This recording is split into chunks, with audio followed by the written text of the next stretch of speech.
आप सभी विद्यार्थी का स्वागत है आपके अपने चैनल AK क्लासेस में।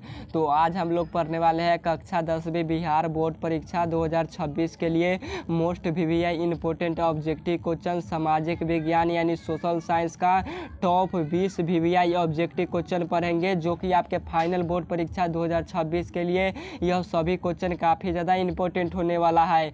और आज के क्लास कर लेते हैं तो आप सभी विद्यार्थी को पता चल पाएगा कि आपके एग्जाम में कैसे कैसे प्रश्न आते हैं, और इन टाइप के बहुत सारा प्रश्न आपके फाइनल बोर्ड परीक्षा 2026 में पूछेगा, यह हमारा गारंटी है, क्योंकि इन टाइप के प्रश्न आते ही हैं आपके एग्जामों में। तो चलिए आज का क्लास स्टार्ट करते हैं। और उससे पहले आप सभी विद्यार्थी से एक रिक्वेस्ट है कि आप सभी विद्यार्थी इस चैनल पर नए आए हैं तो चैनल को सब्सक्राइब कर लीजिए और नोटिफिकेशन को भी ऑन कर लीजिए, ताकि आपके जब भी यूट्यूब पर क्लास हो तो आपके पास वीडियो प्रोवाइड होता रहे यानी पहुंचता रहे, और आप अपनी तैयारी 2026 की बेहतर तरीके से करते रहें। तो सब्सक्राइब जरूर कर लीजिएगा और नोटिफिकेशन को ऑन करके अपने दोस्तों के पास इस वीडियो को शेयर जरूर कर दीजिए, ताकि आपके साथ साथ आपके दोस्त भी AK क्लासेस के साथ जुड़कर फाइनल बोर्ड परीक्षा 2026 की बेहतर तरीके से तैयारी कर पाए। तो आप सभी विद्यार्थी शेयर जरूर कर दीजिएगा। और इस चैनल पर प्रतिदिन क्लास चलता है, तो आप सभी विद्यार्थी क्या कीजिए, अपनी तैयारी बेहतर स्ट्रॉन्ग बनाना है, फाइनल बोर्ड परीक्षा में अच्छा करना है, 450 प्लस नंबर लाना है। तो आप सभी विद्यार्थी को AK क्लासेस के साथ जुड़ना पड़ेगा, और बहुत ही जल्द सब्जेक्टिव क्वेश्चन का भी क्लास लाएंगे, तो आप सभी विद्यार्थी उसे भी जरूर कर लीजिएगा। और कल का क्लास में मैथ का क्लास होगा, जो कि ऑब्जेक्टिव क्वेश्चन मैथ का क्लास होगा, तो आप सभी विद्यार्थी उसे कर लीजिएगा।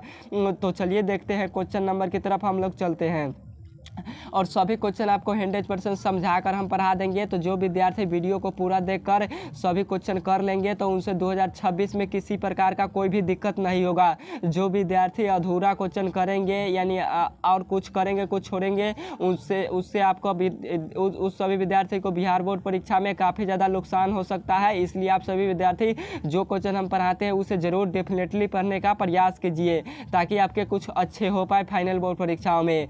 तो फर्स्ट नंबर क्वेश्चन में आपसे पूछा गया है, फर्स्ट नंबर क्वेश्चन में आपसे पूछा है कि यहाँ पे क्या पूछा है कि जर्मनी के एकीकरण में किसकी भूमिका महत्वपूर्ण थी। तो फर्स्ट नंबर क्वेश्चन आप लोग पढ़िएगा कि जर्मनी के एकीकरण में किसकी भूमिका महत्वपूर्ण थी। तो जर्मनी के एकीकरण हो रहा था कि कौन अपना भूमिका महत्वपूर्ण था, तो बिस्मार्क की भूमिका महत्वपूर्ण था। 1 का राइट आंसर ये होगा, बिस्मार्क की भूमिका महत्वपूर्ण था। और एक क्वेश्चन पूछता है कि जर्मनी का एकीकरण किसने करवाया, तो बिस्मार्क ने करवाया। बिस्मार्क ने ही रक्त और लौह नीति का अवलंबन किया। क्वेश्चन पूछा गया है कि रक्त और लौह नीति का अवलंबन किसने किया, बिस्मार्क ने ही किया। और बिस्मार्क क्या था, तो बिस्मार्क कूटनीतिज्ञ था। क्या था, तो बिस्मार्क कूटनीतिज्ञ था। तो यह क्वेश्चन जरूर याद रखेगा। और एक क्वेश्चन पूछता है कि पेशे से नाविक कौन था, तो पेशे से नाविक कौन था, तो पेशे से नाविक गैरीबाल्डी था। कौन था, तो पेशे से नाविक गैरीबाल्डी ऐसे व्यक्ति है जो पेशे से नाविक थे, यानी जन्म से ही। पेशे का अर्थ क्या होता है, जन्म से ही नाविक थे। तो यह क्वेश्चन जरूर याद रखिए, यह आपके फाइनल बोर्ड परीक्षाओं में यह क्वेश्चन पूछा गया है, आपके एग्जामों में जरूर इसे याद रखेंगे। नेक्स्ट नंबर क्वेश्चन है 2 नंबर कि रक्त और लौह नीति का अवलंबन किसने किया। तो रक्त और लौह नीति का अवलंबन किसने किया, जस्ट अभी बताए हैं, तो बिस्मार्क ने किया था। 2 का राइट आंसर बी होगा, बिस्मार्क ने ही रक्त और लौह नीति को अपनाया था। आप लोग इसे जरूर याद रखिएगा। और बिस्मार्क क्या था, तो कूटनीतिज्ञ था। नेक्स्ट नंबर क्वेश्चन है 3 नंबर कि बार एंड पीस किसने लिखी। तो बार एंड पीस को किसने लिखा, तो लियो टोल्स्टॉय ने लिखा था। 3 का राइट आंसर ए होगा, लियो टोल्स्टॉय ने लिखा था।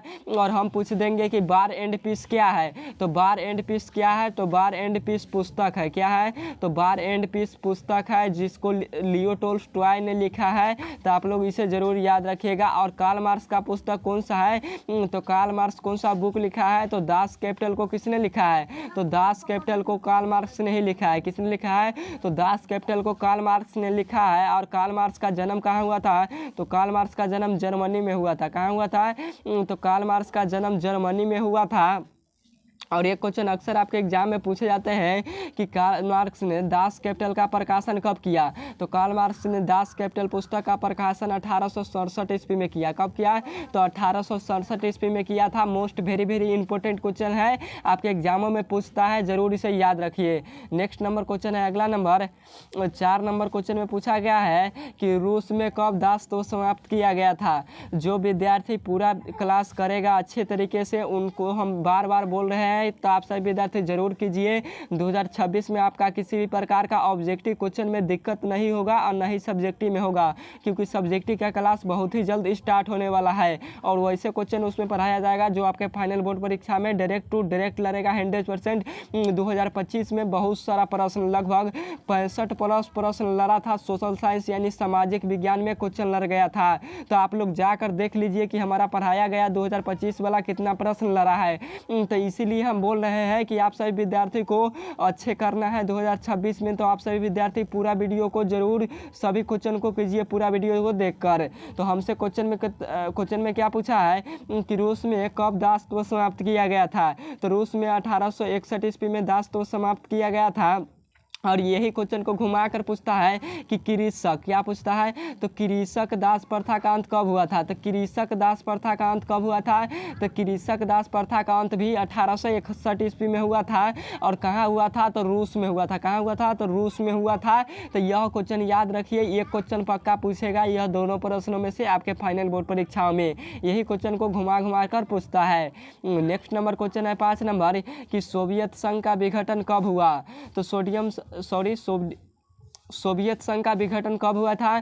तो सोवियत संघ का विघटन हुआ था हमारा 1991 ईस्वी में। राइट आंसर ए होगा 1991 ईस्वी में सोवियत संघ का विघटन यानी स्थापना। विघटन का अर्थ क्या होता है, तो विघटन का अर्थ होता है स्थापना। आप लोग सिंपल सा समझिए क्या होता है, तो विघटन का अर्थ होता है स्थापना। तो कब हुआ था, 1991 ईस्वी में हुआ था। तो यह क्वेश्चन याद रखिएगा। अगला नंबर क्वेश्चन है नेक्स्ट नंबर 6 नंबर क्वेश्चन है कि हिंद चीन में बसने वाले फ्रांसीसी नागरिकों को कहे जाते थे।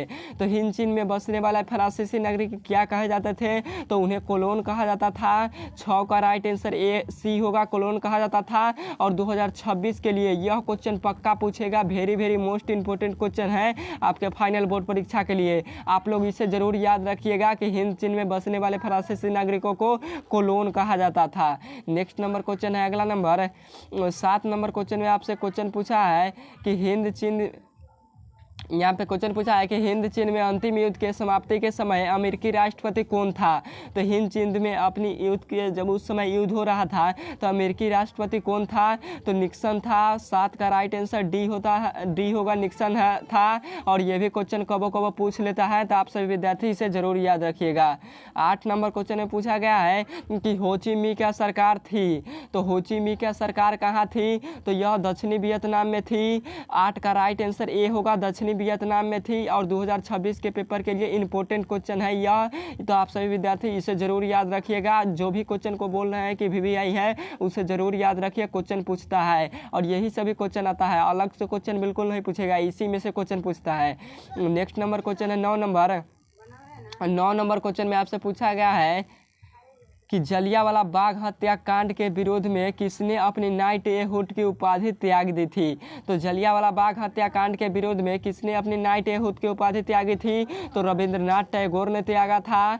9 का राइट आंसर बी होगा, रविंद्रनाथ टैगोर ने। और यह क्वेश्चन पक्का आएगा 2026 के पेपर में, जरूर याद रखिएगा इसे, क्वेश्चन को इंपॉर्टेंट है, पूछता है आपके फाइनल बोर्ड परीक्षाओं में। और जलियांवाला बाग हत्याकांड कब हुआ था, तो जलियांवाला बाग हत्याकांड 13 अप्रैल 1919 ईस्वी में हुआ था, जो कि पंजाब के अमृतसर जिलों में हुआ था। और जलियांवाला बाग हत्या के जांच के लिए सरकार ने क्या किया, तो हंटर समिति का गठन किया। क्या किया, तो हंटर समिति का गठन किया जलियांवाला बाग हत्याकांड के जांच के लिए। और जलियांवाला बाग हत्याकांड में क्या हुआ था, निहत्थों पर जनरल ओ डायर के द्वारा आदेश किसने दिया, गोली चलवाने का था। गोली चलवाने का आदेश जनरल ओ डायर ने दिया, उसके आदेश पर निहत्थों पर गोली चला दिया गया, जिससे के कारण 1000 लोग लगभग मारे गए। क्या हो गए, तो 1000+ लोग मारे गए, जो कि पंजाब के अमृतसर में था। आप लोग उसे जरूर याद रखिएगा। तो इतना समझाना आपके लिए काफ़ी ज़्यादा इंपॉर्टेंट था, ताकि हम आपको समझ में आ जाए, इसीलिए हम समझाते हैं क्वेश्चन को। तो अब सभी ध्यान से पढ़ने का प्रयास कीजिए। जो विद्यार्थी हमारा बात मानेगा वो तो फाइनल बोर्ड परीक्षा 2026 में बल्ले है उनका, और जो विद्यार्थी अच्छे तरीके से नहीं पढ़ेंगे उनके लिए बहुत मुश्किल के समान होगा। तो आप सभी विद्यार्थी ध्यानपूर्वक पढ़ने का प्रयास कीजिए, जो पढ़ाते हैं उसे पढ़ लीजिए। 10 नंबर क्वेश्चन में पूछा है कि आर्य समाज की स्थापना किसने किया। तो आर्य समाज की स्थापना किसने की, तो आर्य समाज की स्थापना स्वामी दयानंद सरस्वती ने किया था। मोस्ट वीवीआई इंपॉर्टेंट क्वेश्चन है 2026 के लिए ये भी। तो आर्य समाज की स्थापना स्वामी दयानंद ने ने की और स्वामी दयानंद ने क्या किया था, तो एक और किया था, जो कि आर्य समाज की स्थापना कब हुआ था, यह क्वेश्चन पूछता है। तो आर्य समाज की स्थापना कहाँ हुआ था, तो आर्य समाज की स्थापना मुंबई में हुआ था। कहाँ हुआ, तो मुंबई में हुआ था आर्य समाज की स्थापना। वेरी वेरी इंपॉर्टेंट क्वेश्चन है, पक्का पूछता है। और आर्य समाज की स्थापना कब हुआ था, आर्य समाज की स्थापना 1875 ईस्वी में, जो कि मुंबई शहर में हुआ था आर्य समाज की स्थापना। तो आप लोग इसे जरूर याद रखिए, यह क्वेश्चन पक्का पूछे जाते हैं। और राजा राम मोहन ने क्या किया, तो राजा राम मोहन ने ब्रह्म समाज की स्थापना किया। तो राजा राम मोहन राय ने ब्रह्म समाज की स्थापना किया। हम आपको बोल बोल को पढ़ाते हैं ताकि आपको समझ में आ जाए सभी क्वेश्चन।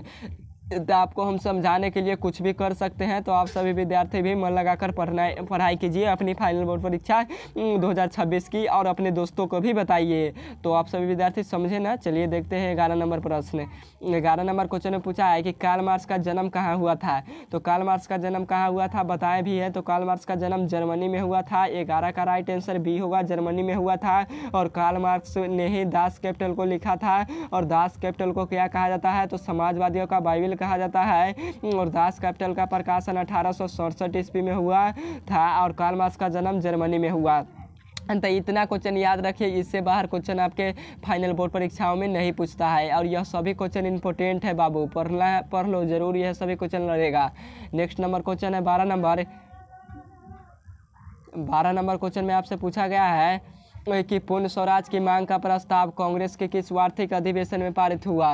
तो पूर्ण स्वराज की मांग का प्रस्ताव कांग्रेस के किस वार्षिक अधिवेशन में पारित हुआ था, तो यह लाहौर अधिवेशन 1929 ईस्वी में पारित हुआ था।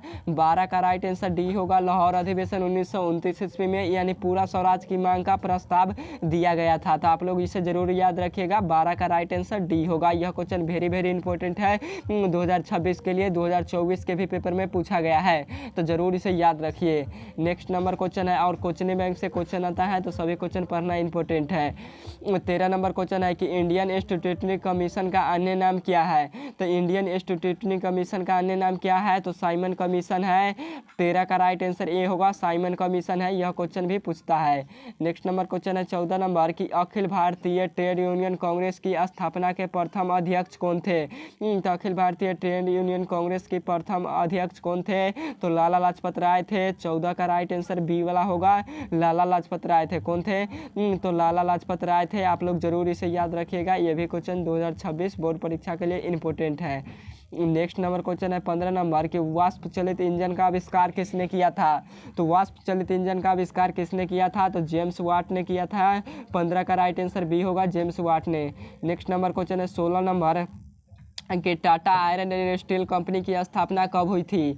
तो Tata iron and steel company की स्थापना कब की गई, तो यह 1907 ईस्वी में किया गया था। 16 का राइट आंसर डी होगा, 1907 ईस्वी में किया गया था। और एक क्वेश्चन पूछता है कि टाटा हाइड्रो इलेक्ट्रिक का स्थापना कब हुआ था। तो टाटा हाइड्रो इलेक्ट्रिक का स्थापना 1910 ईस्वी में किया गया था। तो यह दोनों क्वेश्चन में से एक क्वेश्चन आपके फाइनल बोर्ड परीक्षा 2026 में पक्का देखने को मिलेगा।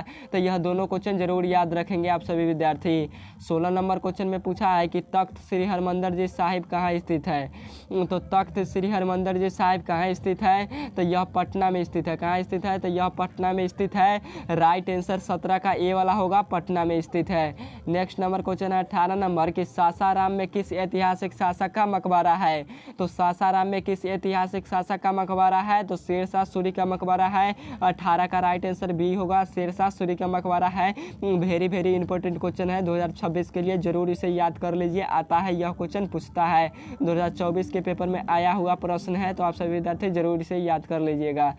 अगला नंबर क्वेश्चन है 19 नंबर कि नई आर्थिक नीति कब लागू हुई। तो नई आर्थिक नीति को कब लागू किया गया था, तो 1921 ईस्वी में लागू किया गया था। 19 का राइट आंसर सी होगा, 1921 ईस्वी में लागू किया गया था। और नई आर्थिक नीति के जन्मदाता कौन थे, तो नई आर्थिक नीति का जन्मदाता लेनिन थे। कौन थे, तो नई आर्थिक नीति का जन्मदाता लेनिन थे। लेनिन ने ही नई आर्थिक नीति शुरू किया था। अप्रैल 30 ईस्वी लेनिन ने ही लागू किया था। बोल्शेविक क्रांति का नेतृत्व लेनिन ने ही लागू किया था। और बोल्शेविक क्रांति कब हुआ था, तो नवंबर 1917 ईस्वी में हुआ था। और लेनिन का मृत्यु कब हुआ था? तो लेनिन का मृत्यु 1924 ईस्वी में हुआ था। कब हुआ था? तो 1924 ईस्वी में हुआ था। और नई आर्थिक नीति में किसे सम्मिलित किया गया है? तो उदारीकरण, निजीकरण, वैश्वीकरण, यह तीनों को सम्मिलित किया गया है। नई आर्थिक नीति में तीनों को सम्मिलित किया गया है, उदारीकरण, वैश्वीकरण और निजीकरण, परंतु राष्ट्रीयकरण को सम्मिलित नहीं किया गया है नई आर्थिक नीति में। तो आप सभी विद्यार्थी ये इतना क्वेश्चन जरूर याद रखें। क्या बोर्ड एग्जाम को मजाल है इससे बाहर क्वेश्चन पूछेगा? अगर इससे बाहर क्वेश्चन बिल्कुल पूछेगा तो आप लोग एक एक क्लासेस का नाम बदल दीजिए, क्योंकि जो भी क्वेश्चन आएगा तो इसी में से पूछ लेगा। और यह सभी क्वेश्चन पूछा भी गया है और बार बार रिपीट भी करता है। तो जो भी अभी क्वेश्चन बताए हैं जरूर याद रखिए। इस प्रकार आपको यूट्यूब पर फ्री ऑफ कॉस्ट कोई भी नहीं पढ़ाएगा। आपको यही सभी क्वेश्चन पढ़ने के लिए आपको 500, 1000, 2000 रुपया देना पड़ता है और PDF लेना पड़ता है, तब आप लोग पढ़ते हैं। और यूट्यूब पर हम फ्री पढ़ा रहे हैं, तो आप सभी विद्यार्थी इसका यूज कीजिए, फ़ायदा कीजिए, क्योंकि फ़ायदा आप सभी विद्यार्थी का होगा तब है हमारा भी फ़ायदा होगा। तो आप सभी विद्यार्थी को हमारा कहना है कि बेहतर तरीके से हम पढ़ाएं, ताकि हमारा विद्यार्थी जो भी है वो हमारा नाम ले और अच्छे तरीके से उसका फाइनल बोर्ड परीक्षा कवर हो पाए। तो आप सभी विद्यार्थी जरूर कीजिएगा। तो नेक्स्ट नंबर क्वेश्चन है 20 नंबर कि किस अमेरिकी राष्ट्रपति ने न्यू डील लागू की थी? तो कौन सा राष्ट्रपति थे जो न्यू डील लागू किया? तो आपको यह क्वेश्चन 20 नंबर का आंसर कमेंट बॉक्स में बताना है कि इसका राइट आंसर क्या होगा। कमेंट बॉक्स में कमेंट करके बताना है कि इसका राइट आंसर क्या होगा। तो कमेंट का इंतजार है आप सभी विद्यार्थी का। तो 20 नंबर क्वेश्चन का आंसर आप सभी विद्यार्थी बताइएगा। तो ओके बाय, फिर मिलेंगे नेक्स्ट क्लास में। और यह टॉप ऑब्जेक्टिव क्वेश्चन था जो कि BC ऑब्जेक्टिव क्वेश्चन कराए हैं। टाइपिंग ऑब्जेक्टिव क्वेश्चन का 30 है, परंतु BC ऑब्जेक्टिव कराए इसलिए क्षमा, क्योंकि थोड़ा आपको किसी कारणवश तो आप लोग कर लीजिएगा। तो ओके बाय, फिर मिलेंगे नेक्स्ट क्लास में। पूरा क्लास को जाकर इसे जरूर कर लीजिए, इंपॉर्टेंट बहुत ही अच्छे तरीके से पढ़ाए हैं, तो जाकर इसे जरूर कर लीजिएगा। Okay bye.